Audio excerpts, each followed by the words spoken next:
दोस्तों, जयपुर से डॉक्टर भाटिया बोल रहा हूँ। आज जयपुर में मैं एक ग्रंथ की स्टडी कर रहा था, नाम है धर्म शिक्षा।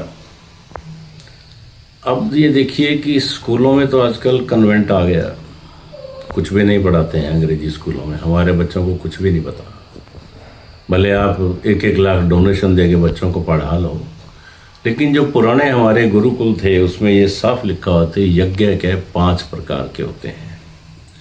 एक तो होता है ऋषि यज्ञ।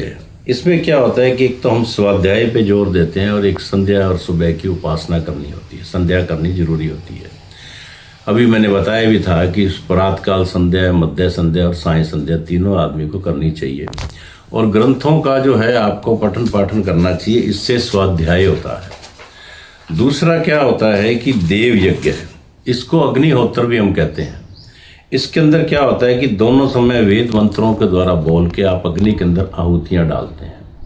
ठीक है, आजकल लोगों के पास समय नहीं है, लोग प्राइवेट जॉब करते हैं, 24 आवर परेशान रहते हैं, तो कम से कम अपने घर के अंदर जो चूल्हा जलता है उसको ही नमस्कार कर लें, थोड़े से काले तिल डाल दें, सफ़ेद तिल डाल दें, वो भी अग्निहोत्र हो जाएगा। और तीसरा जो यज्ञ लिखा गया है उस बुक के अंदर वो है भूत यज्ञ। इसका मतलब ये होता है कि यह जो यज्ञ है भोजन से पहले किया जाता है। हमारे बुजुर्ग क्या कहते थे कि खाना खाने से पहले 3 गिलास निकालो, कुत्ते का, कौवे का और गाय का, ये निकालने बहुत ज़रूरी होते हैं। यही एक भूत यज्ञ का रूप ले लेता है। हमने पहले बोला है कि आपके पास टाइम नहीं, आप यज्ञ नहीं कर सकते, कोई बात नहीं, लेकिन छोटे छोटे काम तो ये कर ही सकते हैं। और चौथा जो है अतिथि यज्ञ। अब क्या है कि आजकल सिस्टम ये हो गया कि घर में अगर किसी ने आना है तो अतिथि ने आना है तो लोगों को पहले ही जो है ना सांस ऊपर नीचे होने लगती है कि कब आएगा, कितने दिन रुकेगा, कब जाएगा, क्या करेगा। एक्चुअली लोगों के पास टाइम नहीं है। एक हमारा समय था जब अतिथि आते थे, एक चिट्ठी आती थी कि किसी ने आना है, तो हम लोग एक उत्साह मनाते थे, एक उत्सव हो जाता था कि चलो कोई आ रहा है, कोई हमारी नानी आ रही है, मामी आ रही है।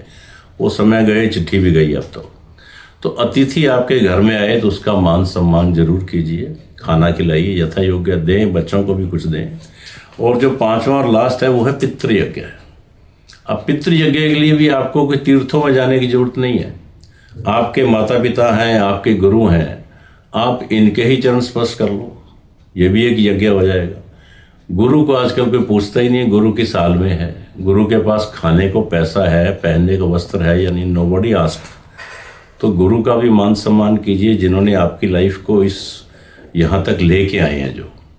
तो इसलिए ये 5 प्रकार के यज्ञ अगर आप घर में छोटा छोटा भी अगर आप कर लेते हो समय निकाल के थोड़ा सा, तो आप यकीन मानिए कि आपका जो बुढ़ापा है, आपकी जो ओल्ड एज है, बड़ी समृद्ध रहेगी।